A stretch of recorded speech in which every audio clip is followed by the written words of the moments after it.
మా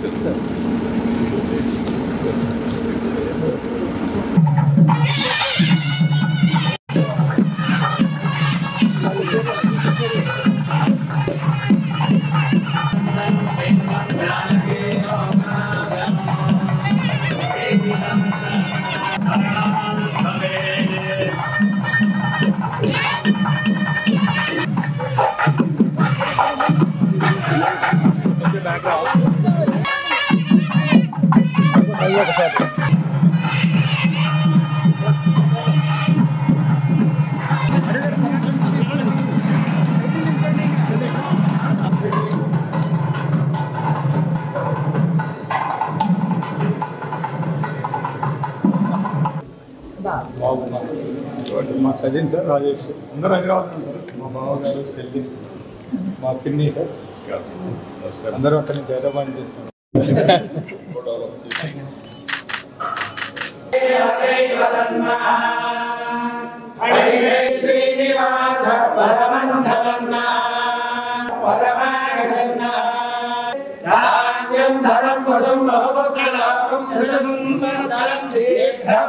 रोचनो रोचमान शोभन दिव्य कृपा कटाक्ष वीक्षण रस सिद्धिरस्तु संकल्पित सर्व कार्य दिग्विजय प्राप्तिरस्तु।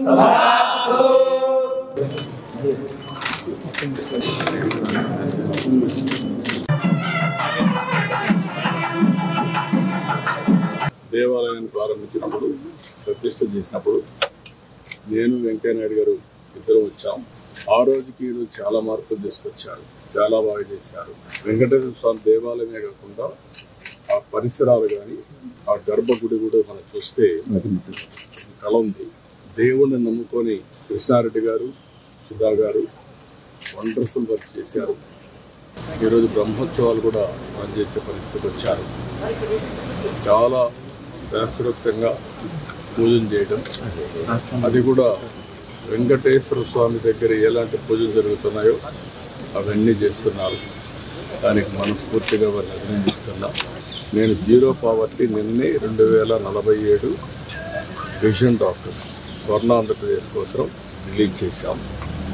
అందులో జీరో పావర్టీ P4 పాలసీ. ఈరోజు వారు సంపాదించిన డబ్బులు కానీ అవన్నీ కూడా వారి యొక్క తెలివితేటలతో భారతదేశం ప్రపంచం అంతా అయింది. ఈరోజు PPP మోడల్లో అవన్నీ చేయగలిగారు, అంటే పబ్లిక్ ప్రైవేట్ పార్ట్నర్షిప్. నేను 1 more P యాడ్ చేయమన్నాను. సంక్రాంతి రోజున మళ్ళా వచ్చి మొత్తం ఏ విధంగా చేయాలి చేస్తామని చెప్పి హామీ ఇచ్చారు. ఇక్కడుండే ఎమ్మెల్యే రాము కూడా దీనికి పూర్తిగా కోఆపరేట్ చేస్తారు. కలెక్టర్ కూడా ఆదేశాలు ఇస్తున్నాం. దీన్ని ఒక మోడల్గా తయారు చేయడానికి ప్రభుత్వం ఖర్చు పెట్టే డబ్బులన్నీ ఖర్చు పెడతాం. ఇచ్చే సంక్షేమ కార్యక్రమాలన్నీ యథావిధిగా ఉంటాయి. 2047కి భారతీయులు ప్రపంచం మొత్తం నెంబర్ 1గా ఉంటారు. భారతదేశం నెంబర్ 1 ఆ 2గా ఉంటుంది. ఆంధ్రప్రదేశ్ అందులో నెంబర్ 1 రాష్ట్రంగా ఉంటుంది. దేశంలో తెలుగు వాళ్ళు ప్రపంచం మొత్తం నెంబర్ 1గా ఉంటుంది. ఎలక్షన్స్ అన్నీ ఒకసారి అయిపోతాయి. మిగిలిన టైం అంతా డెవలప్మెంట్ కోసం ఎక్కువ టైం ఉంటుంది, రిసోర్సెస్ ఉంటాయి. ఇప్పుడు ఎవ్రీ 3 నెలలకు ఒకసారి ఎలక్షన్స్ పెడితే మనం అందరం ఎలక్షన్ల కోసమే పనిచేస్తాం, ప్రజల కోసం పనిచేయడం లేదు.